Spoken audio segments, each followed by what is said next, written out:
Bismillah, alhamdulillah, salatu wassalamu ala rasulillah wa ala alihi wa sahbihi wa sallam taslima. Kita membacakan hadis-hadis yang ditulis oleh Imam Bukhari dalam kitab Sahih Bukhari, yang mana keistimewaan kitab ini seluruh hadis yang ada di dalamnya hadis yang sahih, yang disaring dari 200.000 hafalan beliau.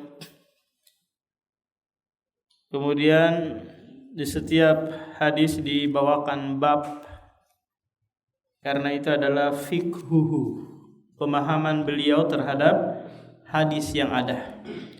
Sehingga terkadang hadis berulang-ulang penyebutannya, karena berulang pula, atau istilahnya muncul faedah baru yang beliau gali dari hadis tersebut. Nah, sekarang kita masih di Kitabus Shalah, babu ma yudhkaru fil fakhidhi. Bab apa yang disebutkan tentang permasalahan fakhidh. Fakhidh ini adalah paha, di mana kita tahu di antara syarat salat adalah satrul aurah, ya kan? Menutup aurat. Para ulama berselisih nanti apakah paha laki-laki, tentunya bukan paha perempuan, itu aurat atau bukan aurat, sehingga harus ditutup ketika salat. Nah, beliau akan membawakan riwayat-riwayat yang mana nanti beliau lebih condong kepada pendapat bahwa paha laki-laki itu adalah aurat. Qala Abu Abdillahi, berkata Abu Abdillah, Imam Bukhari, wa yurwa an Ibni Abbas, diriwayatkan dari Ibnu Abbas, wa Jarhadin wa Muhammadi ibni Jahshin anin Nabi, al-fakhidhu auratun, bahwasanya Nabi berkata paha itu adalah aurat. Cuma hadis ini didatangkan oleh Imam Bukhari dengan bentuk mu'allaq. Apa itu mu'allaq? Yaitu hadis yang tidak disebutkan rentetan sanad, langsung disebutkan sahabat plus nabinya. Ibnu Abbas dari Nabi. Nah, kalau hadis-hadis yang lain kan disebutkan sanad-sanadnya kan. Nah, secara hukum asal hadis mu'allaq itu dhaif secara hukum asalnya, kecuali mu'allaqnya Imam Bukhari, karena sudah pasti sahihnya. Berbagai alasan kenapa dia tidak sebutkan sanadnya. Di alasannya mungkin karena sudah disebutkan di kitab-kitab yang lain, atau karena sanadnya tidak memenuhi syarat. Karena Imam Bukhari membuat syarat yang sangat ketat bahwa setiap rawi yang disebutkan di dalam kitab ini haruslah liqa, harus bertemu langsung. Tidak boleh muasir, tidak boleh hanya sekedar satu zaman. Contoh, Pak Joko satu zaman dengan Habib Rizik, kan? Atau Habib Bahar. Mau meriwayatkan dari Habib Bahar atau Habib Rizik, haruslah bertemu langsung, ya kan? Nggak boleh hanya sekedar satu zaman di era Jokowi. Nah, Imam Bukhari mensyaratkan harus ketemu langsung. Gimana caranya ketahuan bahwa si rawi ini ketemu dengan gurunya? Dengan Dengan pemberitahuan dari murid-murid yang lain. Karena di majelis tahdis itu, Pak, di zaman dulu ada memang murid-murid itu yang kerjanya nyatatin, oh si fulan itu hadir di hadis ini, si fulan itu ngantuk pas hadis ini didengarkan. Itu dicatat, Pak. Sehingga nanti dia nggak boleh asal-asalan, nggak boleh istilahnya tadlis. Tadlis itu membuat kerancuan seakan-akan dia mendengar, padahal dia nggak mendengar. Dikenal dengan hadis mudallis.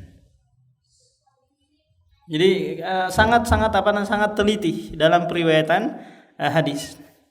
Jangan dia membohongin orang, nanti dibongkar sama teman-temannya sendiri. Wah, itu enggak benar, dia tidur, dia ngorok pas hadis tersebut diriwayatkan. Wa qala Anas, dan berkata Anas, ini juga hadis mu'allaq, langsung disebutkan Anasnya tanpa disebutkan rentetan sanad-sanadnya. Hasaron nabiyyu an fakhidhihi, Nabi SAW menyingkap pahanya. Apakah karena sengaja atau tidak sengaja, nanti akan disebutkan dalam riwayat yang panjang, di mana Rasulullah mengendarai ontanya di gang yang sempit. Akhirnya tersingkap sarungnya, kemudian pahanya kelihatan oleh sahabat yang lain. Nah, qala Abu Abdillah, Imam Bukhari berkata, wa hadisu Anas asnadu, hadis Anas itu lebih kuat, lebih sahih. Sementara hadis Jarhad, meskipun dia mukhtalaf, diperselisihkan tentang kesahihannya, tapi lebih hati-hati. Imam Bukhari menguatkan bahwa paha laki-laki itu adalah aurat. Ini lebih hati-hati. Meskipun ada pendapat yang lain yang menyebutkan bahwa paha laki-laki bukan aurat. Wa qala Abu Musa hatta yukhraju min ikhtilafihim, hingga kita keluar dari perselisihan mereka. Jadi para ulama terkadang memang berselisih dalam suatu permasalahan dikarenakan hadis yang sampai berbeda kepadanya, atau tingkat pemahaman, tingkat keilmuan yang membuat mereka berbeda.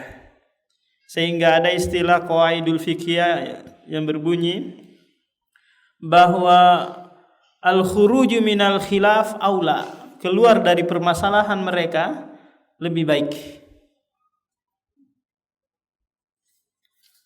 Wa qala Abu Musa, gotton nabiyyu rukbataihi hina dakhala Utsman. Ini lagi Rasulullah Imam Bukhari membawakan hadis mu'allaq bahwa Rasulullah tatkala Utsman masuk ke majelisnya, sementara Rasulullah menyingkap pahanya, lantas dia menutup. Ya, menutup karena malu kepada Utsman. Kenapa? Karena malaikat saja malu kepada Utsman bin Affan. Nabi pun ikut malu kepadanya. Wa qala Zaid bin Sabit. Zaid bin Sabit ini adalah seorang sahabiyun yang ikut dalam menulis Al-Qur'an Al-Karim. Anzalallahu ala rasulihi, kata Zaid bin Sabit, Allah menurunkan Al-Quran kepada Rasulullah, wa fakhiduhu ala fakhidhi, sementara pahanya menindih pahaku. Fasakulat alayya, lalu aku merasa berat. Fasakulat alayya, lalu ayat yang turun itu terasa berat bagi saya. Kenapa demikian? Karena Zaid bin Sabit kan ditindis ya. Rasulullah itu kalau diturunkan kepadanya Al-Quran itu berat banget, karena memang Al-Quran itu berat. Inna sanulki alaika qaulan sakila, sesungguhnya kami akan memberikan kepadamu perkataan yang berat, yaitu wahyu. Hatta khiftu anturaddo fakhiri, hingga aku takut pahaku ini remuk. Saking Saking beratnya beban yang ditindihkan kepada Zaid bin Sabit. Nah, riwayat-riwayat ini Imam Bukhari mendatangkannya untuk menjelaskan kepada kita bahwa paha laki-laki itu adalah aurat. Haddatsana Yaqub ibnu Ibrahim, qala haddatsana Ismailu ibnu Ulayyah, qala haddatsana Abdul Aziz ibnu Suhaibin an Anas bin Malik anna Rasulullah ghaza Khaybar. Kata Anas bin Malik, ada enggak antum di situ Dayat? Enggak ada. Hah? Anas menceritakan bahwa Rasulullah di saat menyerbu Khaybar, kita tahu Khaybar adalah perkampungan orang-orang Yahudi yang mereka sengaja datang ke sana untuk menanti kedatangan sosok Nabi. Karena mereka sudah tahu ciri-cirinya. Ya'rifunahu kama ya'rifuna abna'ahum. Mereka tahu ciri-ciri Nabi sebagaimana tahu ciri anak-anak mereka. Coba bayangkan Pak, saking jelasnya itu. Kita kalau punya anak 10 sebanyak apapun kita tahu ciri-cirinya masing-masing. Nah, orang-orang Yahudi itu tahu persis. Akan tetapi karena Nabi keluarnya dari Bani Arab, bukan dari Bani Mas'ud ya, tapi dari Bani Arab. Akhirnya apa? Mereka menolak mentah-mentah. Mereka tidak mau menerimanya. Nah, kemudian Rasulullah menyerbunya, lantas menjadikan perkebunan mereka, harta mereka, tawanan mereka sebagai apa? Harta rampasan perang. Fasallaina indaha salatal ghadati bil golasin. Lalu kami salat bersama Rasulullah di sana, yaitu salat subuh. Bigolas. Golas ini waktu yang masih gelap, bizulmin, waktu masih apa? Masih gelap. Faraqiban nabiyullahi wa raqiba Abu Talha. Lalu Nabi mengendarai ontanya dan Abu Talha juga mengendarai kendaraannya. Wa ana radifu Abi Talha. Sementara aku digonceng oleh Abu Talha. Siapa ini? Anas bin Malik. Fa ajran nabiyullah fi zuqaqi Khaybar. Lalu Nabi melewati gang-gang yang ada di Khaybar. Wa inna rukbatai latamassu fakhidan nabiyallah. Dan sesungguhnya kedua lututku latamassu menyentuh paha Nabi. Berarti ini apa? Ketemu atau berjalan bareng gitu, saking sempitnya gang tersebut sehingga apa? Kedua lutut Anas mengenai paha Nabi sehingga menyingkap sarung yang dia gunakan. Tsumma hasara al-izara an fakhidhihi. Kemudian sarung Nabi tersingkap, lantas kelihatan apa? Pahanya. Hatta inni anzuru ila bayadi fakhidhin nabila. Sampai aku melihat dengan jelas putihnya paha Rasulullah sallallahu alaihi wasallam. Falamma dakhala al-qaryah, tatkala dia masuk kampung, dia berkata Allahu Akbar. Kampung Khaybar ini kharibat Khaybar. Khaybar insyaallah akan dikuasai. Kemudian membacakan ayat inna idza nazalat bisahati qaumin fasa asbahul munzarin. Jadi orang-orang yang akan diberikan peringatan itu berada di sore dan di petang hari, di pagi hari. Qala hasalasan, dia berkata sampai 3 kali. Qala wa kharajal qaumu ila amalihim. Kemudian penduduk Khaybar biasa keluar ke pekerjaan mereka, ke pertanian. Faqalu Muhammadun. Mereka berkata Muhammad datang. Qala Abdul Aziz wa qala ba'du ashabina wal khamis yakni al-jaish. Ini Rasulullah juga membawa pasukan untuk menyerbu Khaybar. Qala fa asabnaha anawatan. Diterjemahkan apa di situ anawatan? Asabna ay kami mendapatkan dari Khaybar anawah. Apa anawah? Ghanimah ya? Hah?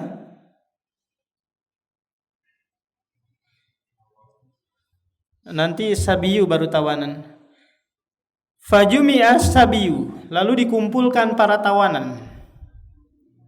Jadi orang-orang yang ikut perang, ketika mereka kalah, mereka ditawan, kemudian dijadikan apa? Budak. Kalau yang nggak ikut perang nggak diganggu. Laki perempuan kah, nenek-nenek kah, pokoknya yang nggak ikut perang ini nggak diganggu.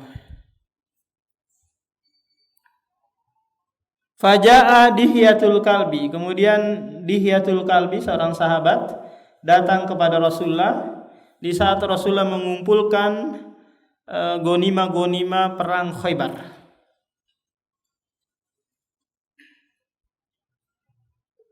Kemudian kata Dihyatul Kalbi, ya Nabi Allah, wahai Nabi Allah, aqtini jariyah minas sabi. Berikanlah kepadaku budak perempuan dari tawanan yang ada. Qala idhhab fakhudh jariyatan. Pergilah dan bawalah jariyah, budak perempuan. Fa akhadha Safiyah bintu Huyai. Lantas Dihya al-Kalbi ini mengambil Safiyah bintu Huyai, seorang bangsawan dari kalangan Bani Yahudi, orang putri bangsawan. Faja'a rajulun ilan Nabi. Lalu ada seorang datang kepada Nabi mengusulkan, faqala ya Nabi Allah, a'taita Dihyata Safiyah bint Huyai. Kamu memberikan Safiyah kepada Dihya, sementara Safiyah itu adalah Sayyidatu Quraidha wan Nadir. Dia adalah putri dari pemuka atau pemimpin kabilah Quraidha wan Nadir. Ini adalah dua kabilah Yahudi. La tasluhu illa lak. Tidak pantas ya putri bangsawan seperti itu untuk yang lain kecuali Anda. Qala uduhu biha. Panggilkan, datangkan si Dihya tadi agar dia membawa Safiyah kemari. Faja'a biha. Lantas siapa? Si Dihya membawa Safiyah kepada Rasulullah. Falamma nadhara ilaiha, takala Rasulullah melihat kepada Safiyah. Kemudian Rasulullah berkata, khudh jariyatan min sabiin ghayruha. Ambillah budak perempuan yang lain dari tawanan yang ada. Apakah di sini Rasulullah mengambil kembali pemberiannya? Kira-kira Pak Joko, dia mengambil kembali nggak pemberiannya di sini? Enggak ya? Apa Iman? Enggak tahu. Dia ngambil kembali atau enggak, Dayat? Ngambil kembali. Berarti boleh kita memberikan sesuatu kepada orang terus diambil lagi kembali.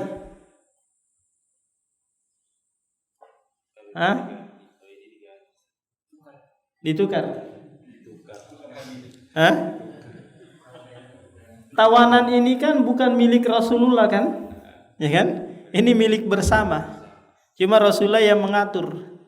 Ia mengatur, bukan milik pribadi Rasulullah. Sehingga apa? Dia memberikan terus mengambil kembali lagi enggak. Sementara orang kalau memiliki sesuatu terus dia berikan, kemudian besok lusa dia minta kembali lagi, ini haram hukumnya. Karena sama halnya anjing yang muntah kemudian menjilat kembali muntahnya. Nggak boleh. Jadi sesuatu yang diberikan terus sudah dia terima orang tersebut, ini nggak boleh Pak. Tapi kalau belum dia ambil, ini boleh dibatalkan, boleh nggak jadi. Kamu ambil kucing di rumah saya ya. Terus dia nggak datang Pak Iman. Terus Pak Iman batalkan, enggak, saya mau jual aja, nggak jadi ngasih. Maka ini tidak mengapa. Paham? Karena dia belum ambil. Oh, kan sudah dikasih. Iya, tapi kamu kan nggak ambil. Paham? Kalau misalnya gini, saya mau mewakafkan tanah gitu. Yang dikasih ini dia mau bikin panti atau pondok gitu. Mau bikin apa? Panti atau pondok. Akhirnya orang yang punya tanah nggak wakafkan. Perjalanan waktu pondoknya nggak jadi, nggak bikin apa-apa, malah mau dikapling-kaplingin. Boleh nggak ditarik lagi? Iya. Sebenarnya dia, tapi belum dia terima, belum dia serahkan sertifikatnya. Sudah. Oh, nggak boleh dia tarik kembali terus dia kaplingin. Ya. Maksudnya gini, si orang ini Yang punya pondok. Yang punya tanah ini yang ketemu sama orang gitu, ngaku ustaz misalnya gitu. Dia mau butuh tanah, mau bikin pondok gitu. Ya sudah saya kasih. Yang penting memang bikin pondok. Ternyata dalam waktu belum ada pondoknya sampai sekarang. Terus malah si ustaz ini malah bikin kafiran. Oh. Terus dia jual. Nah, rencana begitu. Dilihat gelagatnya, dikasihnya mau dikomersilkan. Akhirnya yang punya tanah enggak mau, mau tariknya lagi. Iya, boleh dia tarik tapi dia alihkan. Dialihkan ke Darut Toba mungkin. Oh, boleh. Dialihkan si pengelola wakafnya. Dia enggak tarik untuk dirinya tapi dia dialihkan ke yang lebih maslahat. Kalaupun dia kaplingin orang tadi itu, ya kan, dia kaplingin, berarti dia alihkan untuk tujuan yang lain, tapi bukan untuk pribadinya dia. Itu nggak boleh. Karena itu wakaf itu berhenti kepemilikannya bukan untuk dia, bukan untuk si pemilik tanah, tapi untuk lillah, digunakan untuk ibadah pondok pesantren dan yang lainnya. Nah, jadi Rasulullah di sini tidak menarik kembali pemberiannya karena memang bukan miliknya, tapi ini milik setiap pasukan yang ada dan kaum muslimin. Kalau kaum muslimin secara umum namanya nanti fai. Fai. Ada bagian khusus memang 5% gitu dari ghanimah yang ada untuk lillahi wali rasulihi walil masakin wali binis sabil.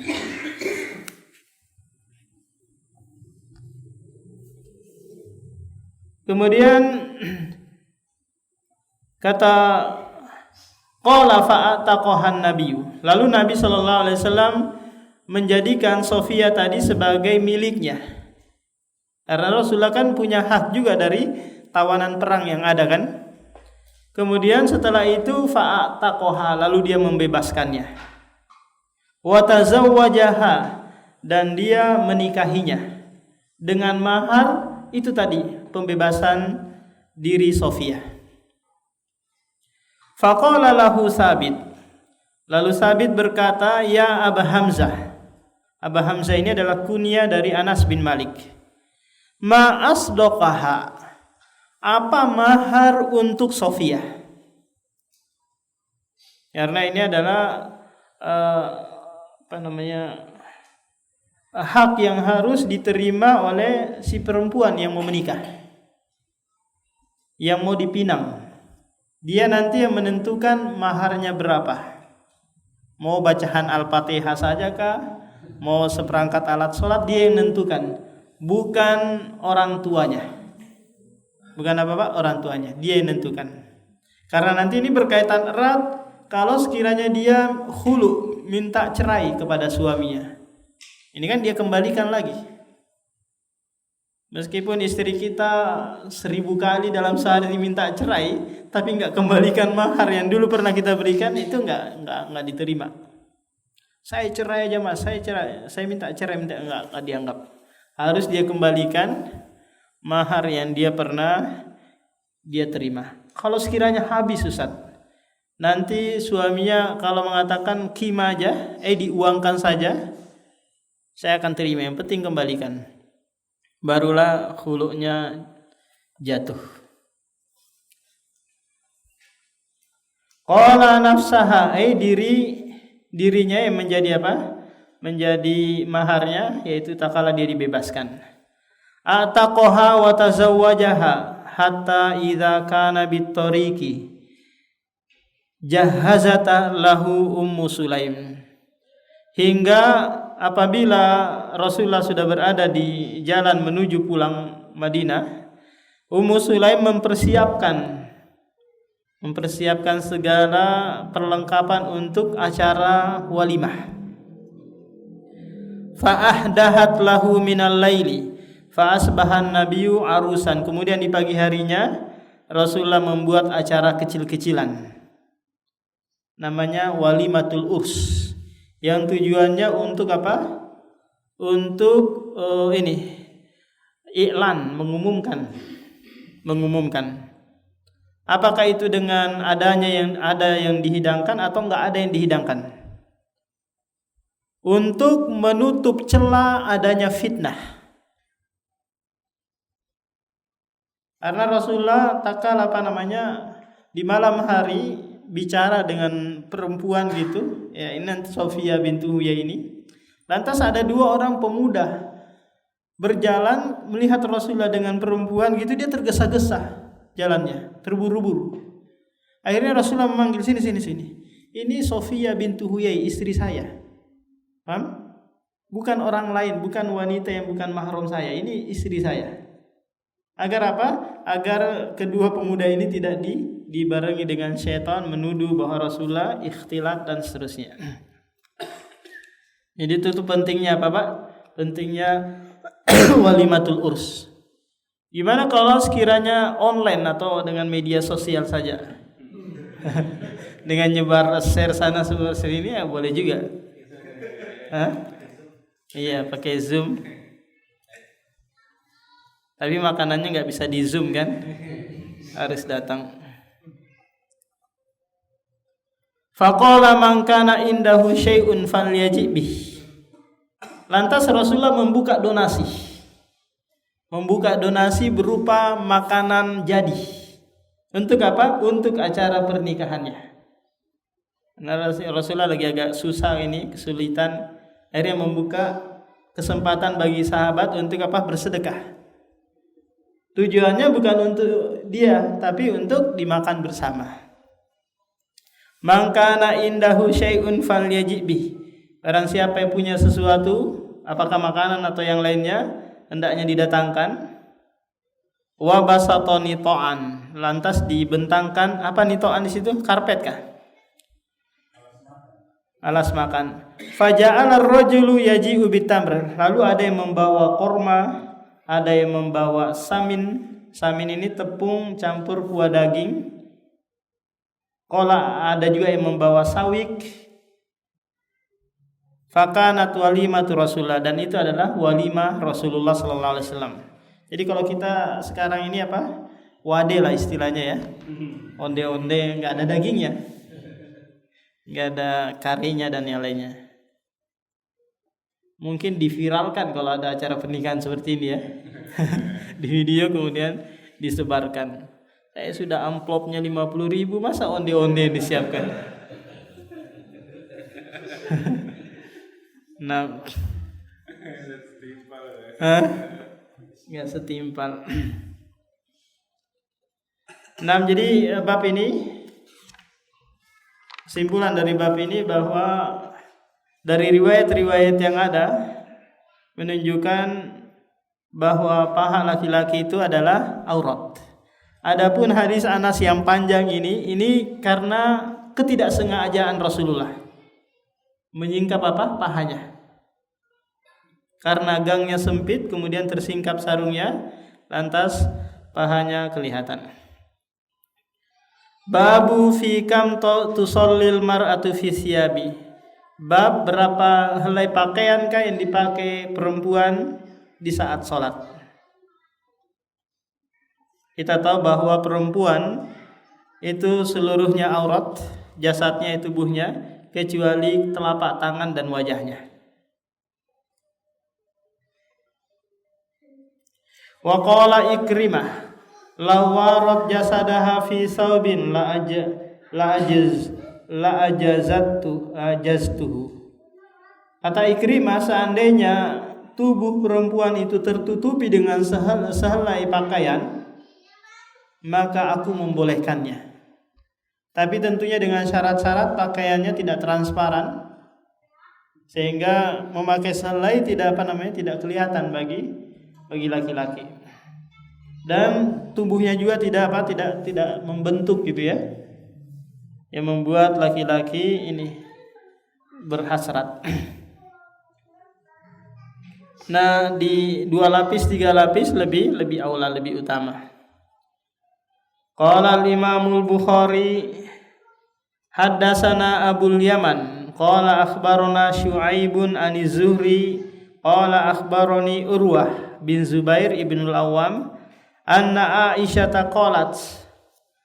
Kata Aisyah adalah Rasulullah yusallil fajr. Rasulullah salat subuh mengimami para sahabat. Fayashhadu ma'ahu nisa'ul minal mu'minati. Lantas wanita-wanita sahabiyah ikut bareng salat berjamaah di masjid. Salat subuh berjamaah. Mutalaffi'atin fi murutihinna. Mereka menutup kepala mereka, badan mereka dengan kain. Apakah kainnya hitam ataukah warna kain yang lain? Kemudian kata Aisyah, summa yarji'na, kemudian mereka perempuan-perempuan ini kembali ke rumah mereka, ma ya'rifuhunna ahadun. Tak satu pun dari kami yang mengenal mereka. Ada berbagai alasan kenapa mereka ini tidak diketahui oleh Aisyah. Mungkin karena gelap, ya kan? Karena waktu itu kan gak ada lampu. Kecuali lampu siroj yang ada di rumah-rumah, dalam rumah. Atau karena mereka pakaiannya hitam-hitam, atau karena pakai cadar, banyak kemungkinan. Sehingga Sehingga mereka tidak dikenal wajah-wajahnya. Jadi kalau sekiranya perempuan memakai pakaian yang sifatnya mutalaffiat, ya, yang berlapis-lapis menutupi badannya, ini sangat-sangat dianjurkan untuk menjaga fitnah dari kaum laki-laki yang bukan mahram. Nah, demikian Pak, ada yang ditanyakan? Sebelum kita tutup.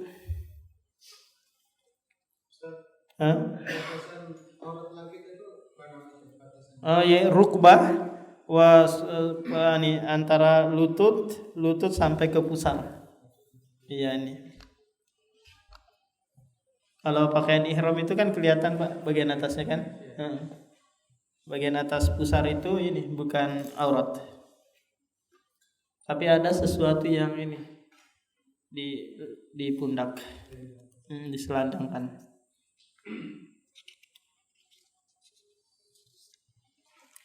Nah, demikian subhanakallahumma wa bihamdika asyhadu an la ilaha illa anta astaghfiruka wa atubu ilaik.